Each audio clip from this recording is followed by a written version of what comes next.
Well, it looks like we first got the first viewer who isn't me. A couple more. Excellent.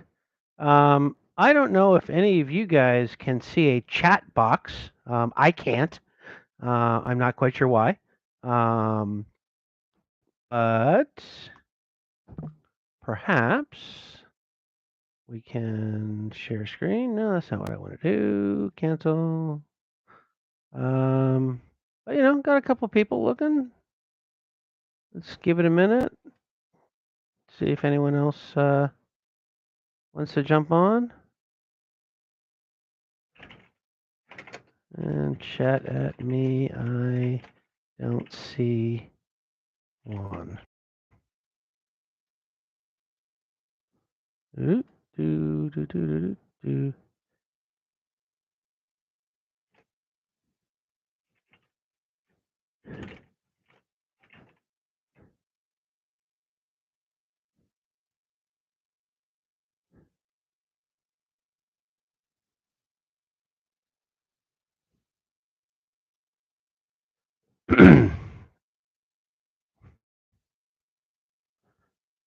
Anyway, I can't see a chat, but I'm just going to go into it.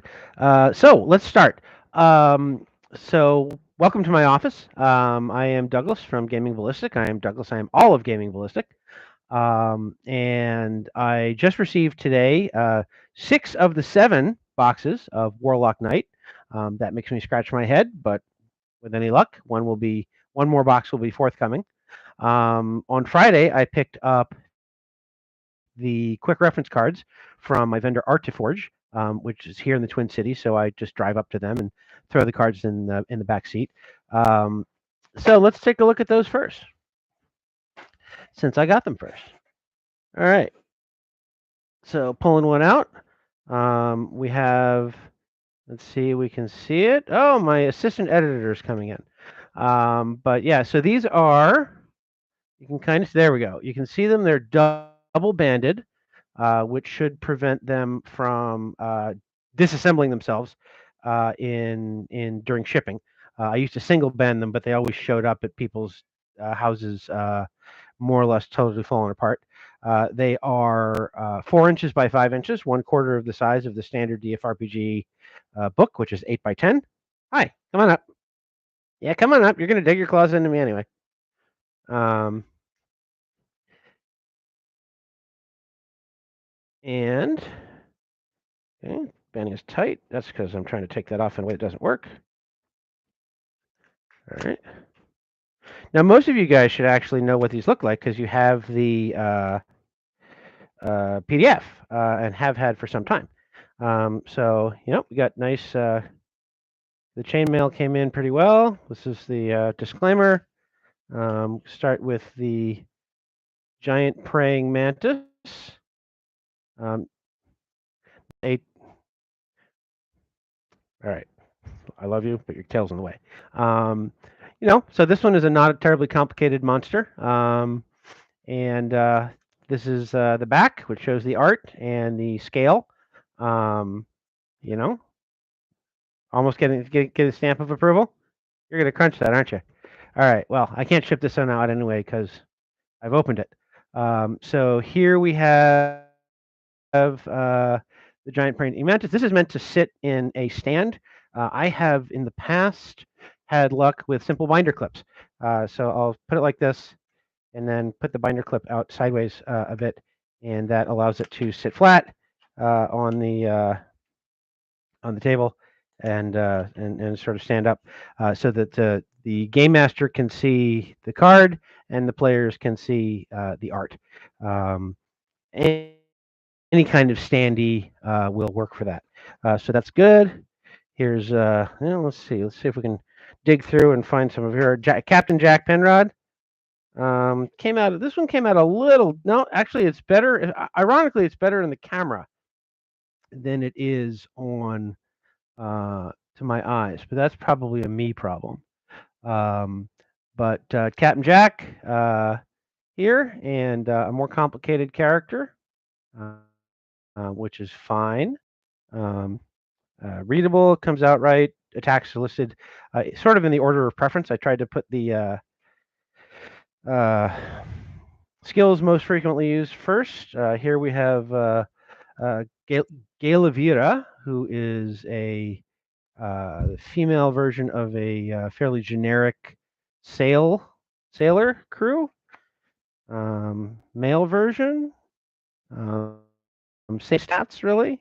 But like here's a fun bit is 1, 2, 3. So each of our peasant cultists, so same art, but has two different versions.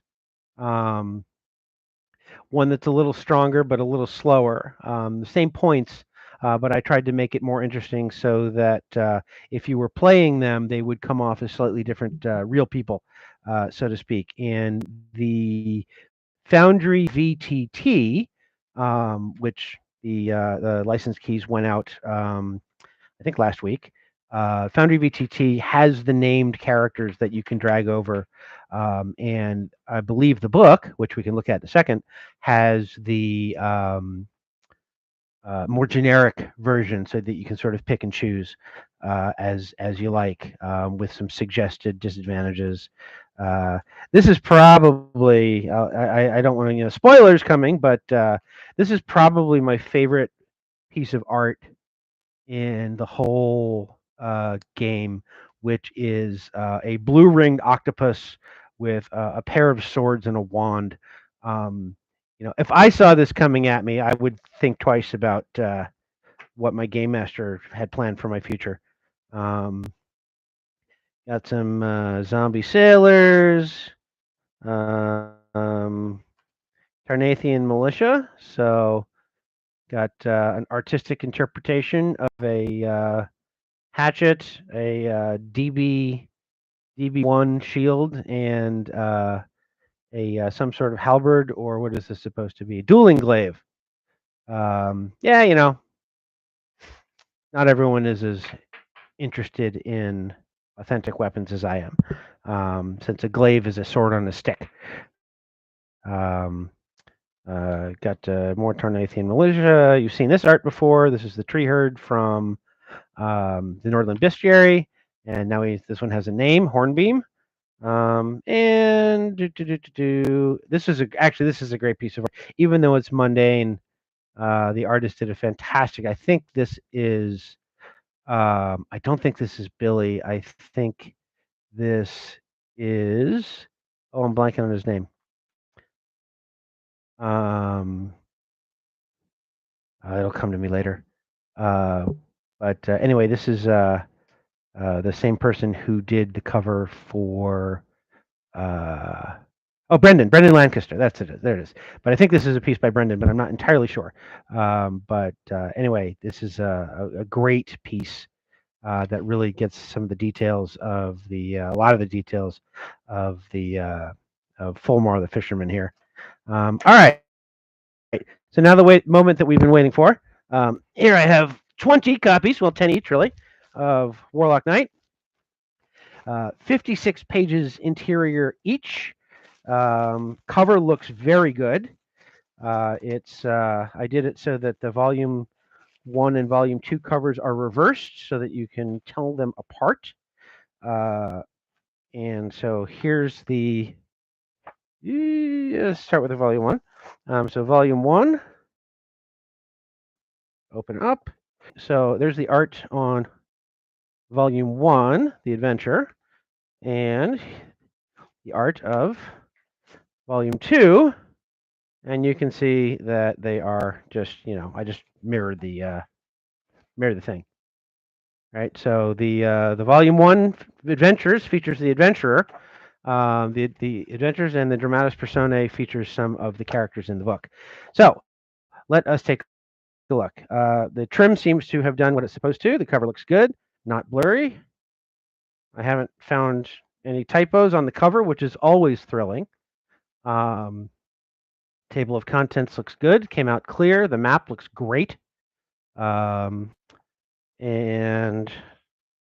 the pagination is a little close to the trim line on this one, but still distinct, didn't get cut off. Yeah. The red that I used, Warlock Knight red, I think I called it, Looks really good. The bold came out nice. Got some of the zombies. Nice heavy paper as always. I always spec out 100-pound paper because really, and I always like it so that there's no chance of seeing the ink bleed through. That's what the thicker paper does for me. Yeah, the art looks really good. The maps really came out vivid. Sometimes they're a little muted, and they really pop in this one. I tried to make sure that all the artwork was done with the proper color filter. Oh yeah, right. So my octopus looks really good, and the map still pops. All right, so at least the adventure. Okay, the avatar is a little dark, but it was also dark in the art. Yeah, yeah. So okay, excellent. And yeah, it came out. Layout looks all right. So Warlock Knight Volume 1 meets my expectations. Hopefully, it also meets yours. All right, Volume 2. Blah blah blah blah blah. Book of Warlock Knight contains the stuff. Good. A lot of purple. Yeah. Table of contents. A lot of creatures in this. A lot of extra content. I really the Fantasy Trip is a great game. But it's also designed to be more compact. And when I do the translation of David's manuscript from the Fantasy Trip to the Dungeon Fantasy role playing game, I really like to try and add more content, like new traits and packages for those who are doing the Dungeon Fantasy RPG or Delvers to Grow. So we have, Counselor, Courtier, Mercenary Outlook is a new disad package. A couple different packages for or traits for uh, naval characters, like the very able seaman or nautical savvy. Um, one of them is long-term practical experience serving on watercraft in rough seas. All right, so that's right, and I did the pagination on this one starts at page 57, so it's labeled a lot like the basic set, actually, in that it's a continuous thing. And I did that so that when I put it together for the PDF, that the hyperlinks worked.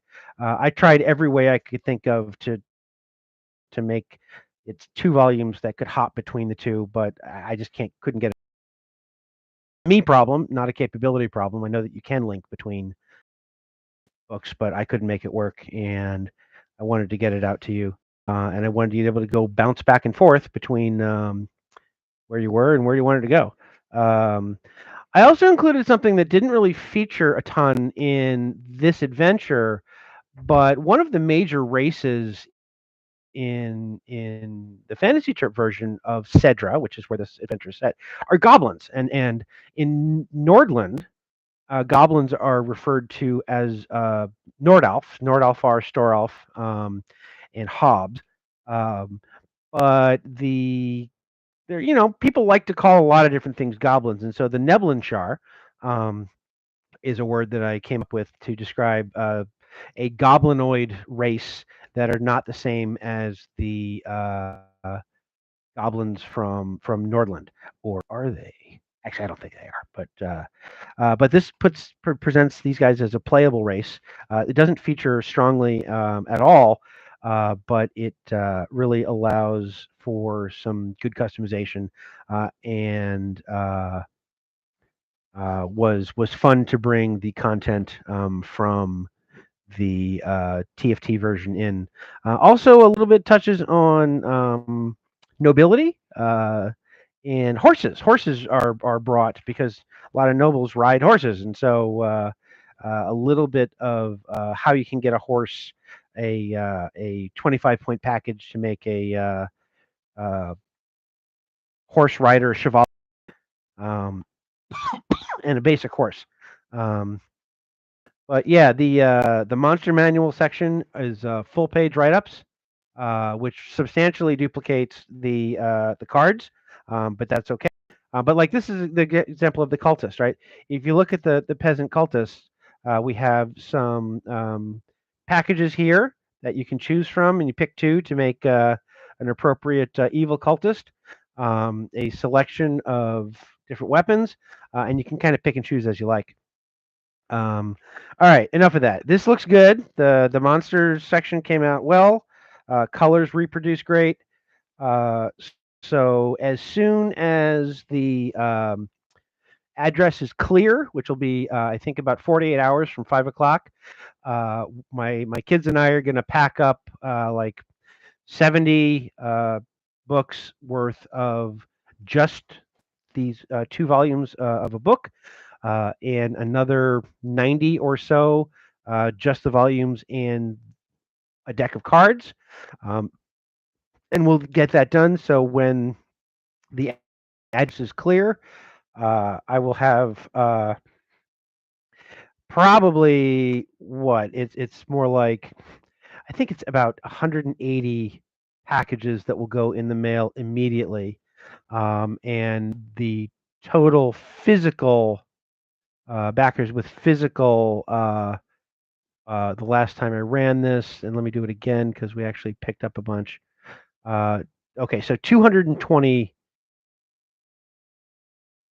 total backers who bought physical anything, and about 180 of those will go out on Wednesday morning, and then the remaining 40 or so will get packed up on Wednesday during the day, and will either go into the mail on Wednesday night or worst case Thursday morning, assuming nothing gets in the way, and it's always possible. But yeah, I don't really see anything standing between me and fulfilling this by the time the weekend rolls around. Most of these will go. Most of these will go out. Um, uh, they won't go out media mail because the cards can't, and the shipping fees involved are such that sending them out by parcel select, which is I think a 3 to 5 day delivery is a better call. So that's that. I don't see any chat, but I feel that's a me problem. And with any luck, all will be well. So thank you for the roughly 14 people who joined me over this time. It wasn't supposed to be a big deal, and it wasn't. I'm going to see if I can trim off the vast silence in the beginning, and then I'll post it for people who want to look. But these are ready to go out, and that last box won't interfere with anything because I ordered more than enough to cover the existing orders. So with that in mind, have a great night and good luck this week.